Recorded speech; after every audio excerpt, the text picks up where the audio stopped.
Hello बच्चों, let us read this question.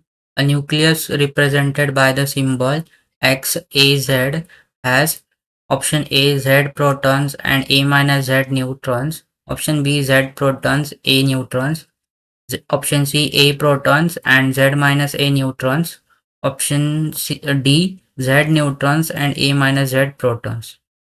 तो इस क्वेश्चन में हमें फाइंड आउट करना है कि ये जो सिंबल है, ये जो न्यूक्लियस होगा रिप्रेजेंटेड बाय दिस सिंबल जो है, ये क्या रिप्रेजेंट करता है।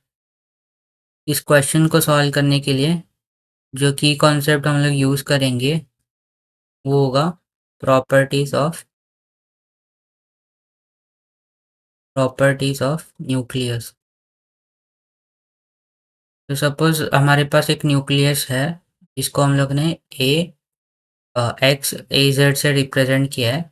तो यहाँ पे ए जो होता है ये एटॉमिक मास होता है, और जेड जो होता है वो एटॉमिक नंबर के इक्वल होता है। ये एटॉमिक नंबर होता है।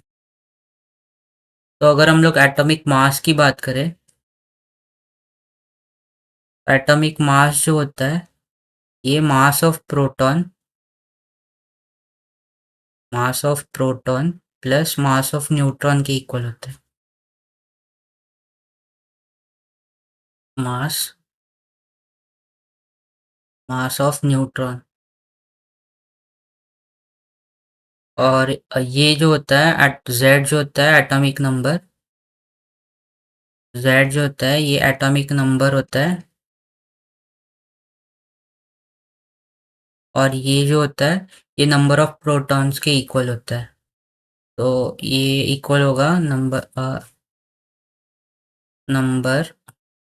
Of protons. और और ये जो एटॉमिक मास जो है इसको हम लोग कह सकते हैं,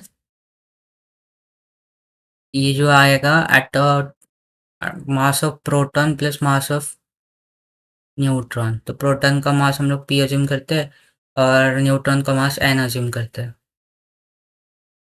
और हमें पता है टोटल मास जो होता है वो ए होता है। तो ए में से अगर नंबर ऑफ प्रोटॉन्स माइनस कर देंगे तो हमें नंबर ऑफ न्यूट्रॉन्स मिल जाएंगे। तो यहाँ से हम लोग कह सकते हैं कि ये जो है ये जेड, तो सपोज हमारे पास अगर एक्स ए जेड है, यहाँ पे हम लोग कह सकते हैं कि जेड जो होंगे वो प्रोटॉन्स होंगे, और नंबर ऑफ न्यूट्रॉन्स के लिए हमें टोटल में से जेड प्रोटॉन्स को माइनस करना पड़ेगा, तब जो नंबर मिलेगा नंबर ऑफ न्यूट्रॉन्स के इक्वल होगा।